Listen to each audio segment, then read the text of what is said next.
ele clamava que o Senhor nos dê a sua bênção e que o seu rosto resplandeça sobre nós. Não tem um desejo mais sincero e verdadeiro a ser feito no início do ano. Que o Senhor nos dê a sua bênção e que o seu rosto resplandeça sobre nós. E que bom que vocês estão aqui em oração para que o rosto de Deus possa resplandecer sobre vós, para que as suas bênçãos possam descer e permanecer por todo este ano. É bênçãos de Deus que nós pedimos, é a sua graça, é a sua salvação. A solenidade que nós estamos celebrando, junto com toda a igreja espalhada por toda a face da terra, são uma daquelas solenidades que se preferiria talvez a gente ficar em silêncio toda a liturgia. Como, por exemplo, a solenidade da Santíssima Trindade. Sabe, as palavras humanas, quando elas têm que explicar ou meditar a palavra divina, não é algo fácil. Não é algo fácil. Eu digo sempre que a função, a missão, a ação do pregador, ela é comparada à ação de um médico cirúrgico. Quando ele tem ali, dentro daquela sala, a função de salvar uma pessoa, através das suas mãos acertadas, do corte certo, no momento certo, um passo a mais, um passo a menos, o tremer a mão, ele pode deixar essa pessoa lesada, ele pode deixar essa pessoa até levar a óbito. Padre, mas tem essa mesma dinâmica, esse mesmo risco uma pregação? Tem. Porque uma palavra colocada no lugar errado, ela pode beirar uma heresia. Uma palavra colocada no lugar errado, ela pode levar a alma de um fiel a tender a um outro campo que não é o campo de Deus, a um caminho que não é o caminho de Deus. Por isso que a responsabilidade de um pregador é muito grande, e isso será cobrado. Será cobrado a mim, enquanto pregador, e será cobrado a vocês, enquanto ouvintes. Por isso que o ouvinte, embora ele tenha uma função meio que passiva, ali sentadinho, e às vezes até maçante, tediante, e ele não vê a hora que termina, mas na verdade você tem uma função muito grande. A mesma responsabilidade que nós temos que ter com a liturgia eucarística, em pegar nas mãos a Santa Eucaristia e não deixar que ela caia das nossas mãos, nem sequer um tico de nada, é a mesma responsabilidade que você, ouvinte, tem com essa palavra proclamada. Por isso que quando ela é proclamada e os teus ouvidos não a escutam, naquele momento você comete um sacrilégio. Você está deixando a palavra de Deus cair em outros cantos, menos no teu coração. E é por isso que não surte o efeito que deveria surtir. Como falar de um mistério tão grande como esse, que beira ao escândalo? É um mistério de fato, dentro do campo da fé. Como falar de Maria, mãe de Deus? Se Deus não é um ser criado, se Deus não é um ser gerado, Deus é e ponto. Como? Deus que é infinito, Deus que criou todas as coisas, Deus que criou inclusive Maria, como pode Maria ser mãe de Deus? Não cria um nó na cabeça da gente? É como quando a gente quer explicar a Santíssima Trindade. E aí, meu amigo, aqui tem padre que acha melhor ficar em silêncio e seria bom mesmo. Só que a linguagem, ela nos ensina. Mas aí eu precisaria de uma preparação. Eu precisaria entender o conceito de natureza, conceito de pessoa, conceito de indivíduo, e tudo isso está dentro do campo da filosofia. E digo, padre, mas eu não fiz filosofia, como é que eu vou entender agora? Mas vamos por parte. E reze daí para que a gente possa deixar a coisa mais clara possível. Embora esse seja um título que ele não criou, ele criou os seus problemas, mas ele é aceito por todas as igrejas espalhadas aí no mundo afora. Pela igreja católica, ortodoxa, pelos protestantes. Lutero, que é o pai do protestantismo, ele fala de uma maneira incrível, belíssima sobre esse título, Maria, Mãe de Deus. Ele diz, não existe uma mulher igual Maria. Lutero. Olha, quem vai criar problemas são depois os filhos de Lutero. Mas Lutero tem um respeito, uma admiração e uma devoção muito grande por Maria. Isso, não existe uma mulher mais importante do que Maria.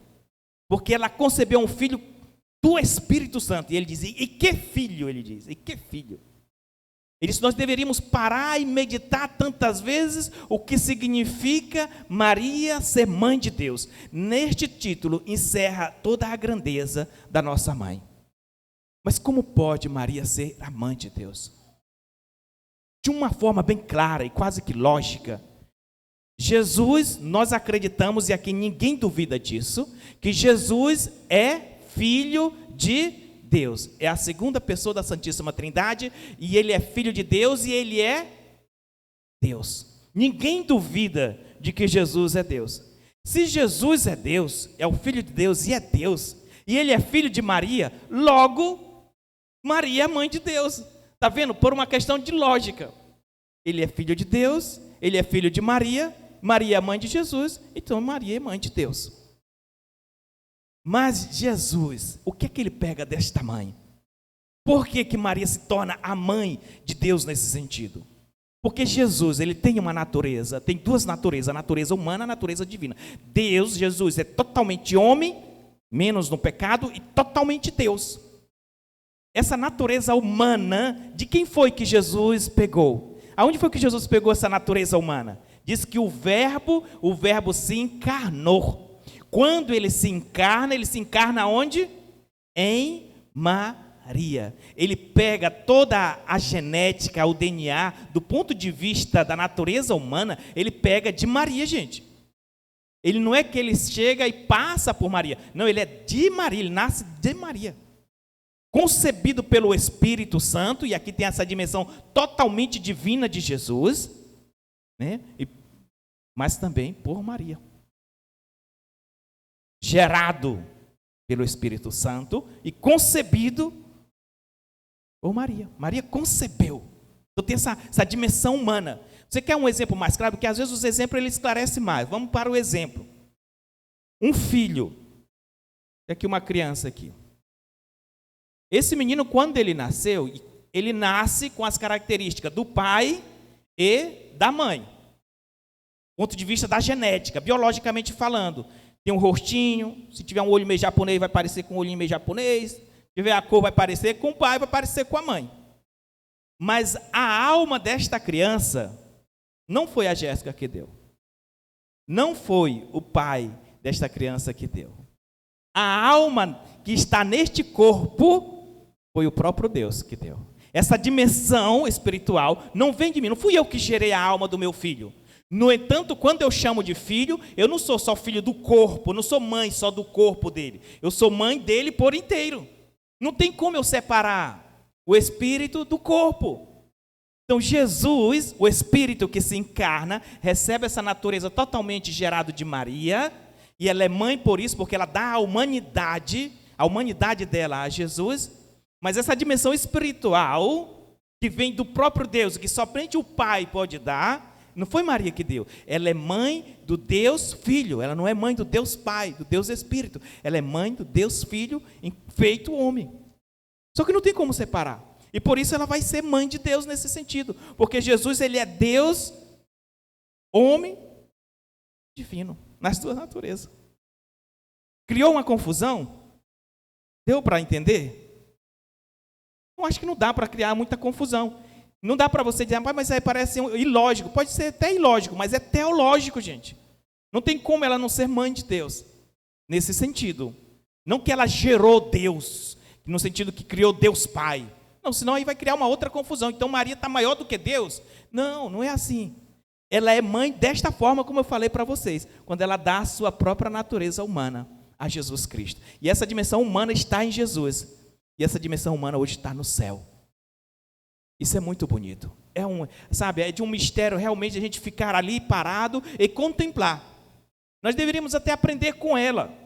Porque ela, quando ela não entendia os grandes mistérios da palavra de Deus, Maria, ela parava e guardava tudo isso no seu coração. Quando ela viu o menino crescer, e viu aquele menino dizer coisas, fazer coisas, ela não entendia tudo. E quando ela não entendia tudo, não é que ela ficava reclamando para Deus e o mundo, e criticando um, criticando o outro, ou dizendo coisas estranhas. Ela guardava. Tem hora que a gente precisa parar, a gente precisa meditar dentro do nosso coração as coisas que nós não entendemos, os grandes mistérios. Naquele tempo, os pastores foram às pressas a Belém e encontraram Maria e José e o recém-nascido deitado na manjedoura. Às pressas os pastores foram a Belém. Esse é um verbo que chama muita atenção aos ouvintes, aos comentadores, aos estudiosos. Às pressas foram a Belém. Eu preciso entender que na minha caminhada espiritual, ela precisa ter pressa, ela precisa evoluir. Eu estou em 2023 e eu preciso ter pressa no meu crescimento espiritual. Não espere para amanhã, não espere o 2024, não espere outro ano. O ano da decisão, do teu crescimento espiritual, é o ano 2023. E se você não exercer, não viver com intensidade, você vai chegar no final do 2023 e vai se arrepender, porque você não teve pressa em fazer as coisas de Deus. Você não teve pressa em ir em Jerusalém. Você não teve pressa em ir na manjedoura, em ir ao encontro de Jesus. Quantas pressas perambulam na nossa cabeça, quantas pressas ocupam a nossa mente, quantas pressas tem dentro de nós. Eu tenho pressa de acordar cedo, eu tenho pressa de ir para o trabalho, eu tenho pressa de conquistar um sonho que está ali há anos, eu tenho pressa nisso, naquilo. E a pressa de Deus, como é que ela está? Às vezes, quando se fala de Deus, está uma lentidão, está uma frieza, está uma tibieza tamanha. Eu preciso ter pressa, mas eu preciso ter certeza onde é Jerusalém. Aonde é a tua Jerusalém, meus irmãos? Aonde é a manjedoura que você precisa correr para ela? É aqui, é a igreja, é a palavra. São as ações boas que Jesus nos ensina. Tendo visto, contaram que lhes foram dito sobre o menino. E todos os que o ouviam, os pastores, ficaram maravilhados com aquilo que contavam. Quanto a Maria, guardava todos estes fatos e meditava sobre eles em seu coração. Os pastores, eles correram com pressa para ir até a Belém a ver o menino numa manjedoura. Mas esses pastores, para eles correr, além de ter pressa, eles tiveram que deixar suas casas, deixar o seu campo, deixar as suas ovelhas, deixar os seus afazeres. E de noite, na noite escura, a famosa noite escura, não era fácil caminhar na noite escura, não tinha energia, não tinha lâmpada, talvez nem lanterna, e eles tinham que caminhar na noite escura, com pressa. O que é que você está apegado? O que é que você precisa deixar hoje, para que você também possa pegar, mesmo que seja essa noite escura? Porque caminhar nos passos de Jesus nem sempre tem luz, nem sempre a gente vê essa luz tudo clara, embora ele seja luz, mas tem vezes que nós passamos pelo deserto, tem vezes que nós passamos pelas noites escuras, como diz São João, nem sempre é tudo fácil, mas eu preciso abandonar algo. Ei, você pastor, qual é as ovelhas, qual é o campo, o que é que você precisa abandonar para que você possa caminhar de verdade rumo a Jerusalém e encontrar o menino Deus? Dê uma olhadinha dentro de você, faça essa análise e peça essa graça nesta noite.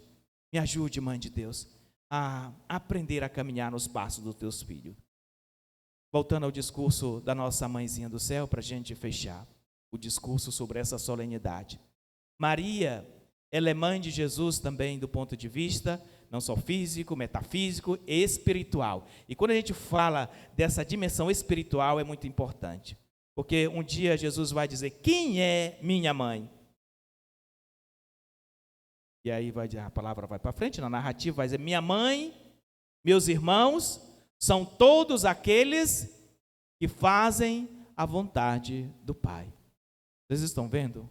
Minha mãe, meus irmãos, você quer ser irmão de Jesus? Dizer, quem é minha mãe? É aquele que faz a vontade. E se tem alguém que fez a vontade de Deus, se tem alguém que fez a vontade do Pai, é Maria. Por isso, esse título não pode ser tirado dela. Não pode. Como também, se quisermos outras expressões, a que devo que a mãe do meu Senhor me venha visitar. Olha só, na boca de Isabel. Então nós não podemos ter muita discussão e dúvida sobre esse título tão belo.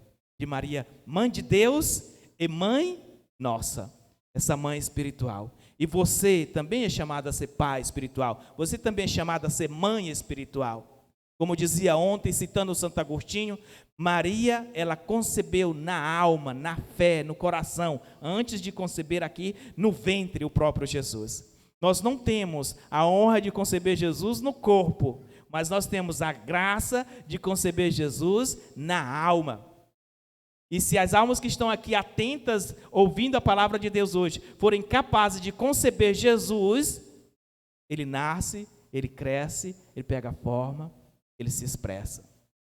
Que 2023 possamos ser capazes de decidir e dar espaço para que Jesus possa nascer em nós também, na nossa vida, na nossa existência. Seja louvado o nome do nosso Senhor Jesus Cristo. Para sempre seja louvado.